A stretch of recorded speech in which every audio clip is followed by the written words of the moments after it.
CM Pawan Kalyan సతీమణి అన్నా Lezhneva తిరుమలకు చేరుకున్నారు. ఆమెకు గాయత్రి నిలయం అతిథి గృహం వద్ద అధికారులు స్వాగతం పలికారు. లెజినోవా అన్య మతస్థురాలు కావడంతో టీటీడీ డిక్లరేషన్ పై సంతకం పెట్టారు. అనంతరం ఆమె వరాహస్వామిని దర్శించుకుని తలనీలాలు సమర్పించారు.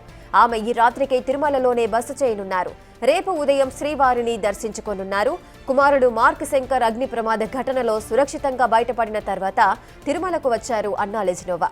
మార్క్ శంకర్ త్వరగా కోలుకోవాలని శ్రీవారిని ప్రార్థించినట్టుగా తెలుస్తోంది. అందుకే హైదరాబాద్కు చేరుకున్న తర్వాత నేరుగా తిరుమలకు వచ్చారు అన్నా లెజినోవా.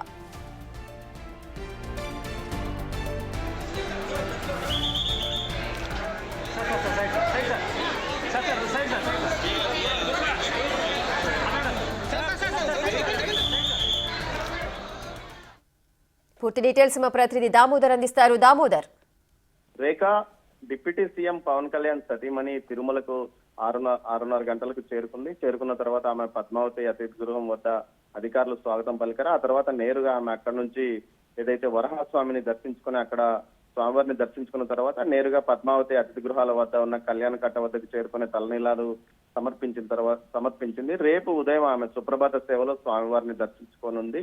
అయితే తర్వాత ఆమె అన్నదాన ఏదైతే తరిగొండ వెంగమాంబ అన్నప్రసాదాన కేంద్రానికి వెళ్లి అక్కడ కూడా ఆమె ఏదైతే ఈ ఒక రోజుకు అన్నదానానికి అయ్యే ఖర్చు మొత్తం ఆమె విరాళంగా ఇవ్వనున్నారు. ఈ సందర్భంగా భక్తులకు కూడా ఆమె అన్నదానం చేయనున్నట్లు తెలుస్తుంది. మొత్తం మీద ఏదైతే కుమారుడు అగ్ని ప్రమాదం నుంచి క్షేమంగా బయటపడ్డ తర్వాత వెంటనే ఆమె ఏదైతే సింగపూర్ నుంచి ఇండియాకు వచ్చిన తర్వాత వెంటనే హైదరాబాద్ నుంచి నేరుగా ఆమె ఈ రోజు సాయంత్రం 5:30కు చేరుకుంది. ఎక్కడ ఎలాంటి హడావిడి ఆర్భాటం లేకుండా కేవలం అసలు జనసేన నాయకులను కూడా ఎవరిని ముందుగానే రావద్దని చెప్పి ఆదేశాలు జారీ చేసిన నేపథ్యంలో వ్యక్తిగత సిబ్బందితో మాత్రమే ఆమె ఇక్కడికి చేరుకున్నారు. ఎయిర్పోర్ట్ వద్ద కూడా ఇలాంటి పరిస్థితి ఉంది. నేరుగా తిరుమలకు వచ్చిన తర్వాత ఆమె వరాహస్వామి దర్శనం పూర్తయిన తర్వాత కళ్యాణ కట్టలో తలనీలాలు సమర్పించింది. ఉదయం సుప్రభాత సేవలో ఆమె స్వామివారిని దర్శించుకోనున్నారు. Rekha, right, thank you Damodar, thanks for the details.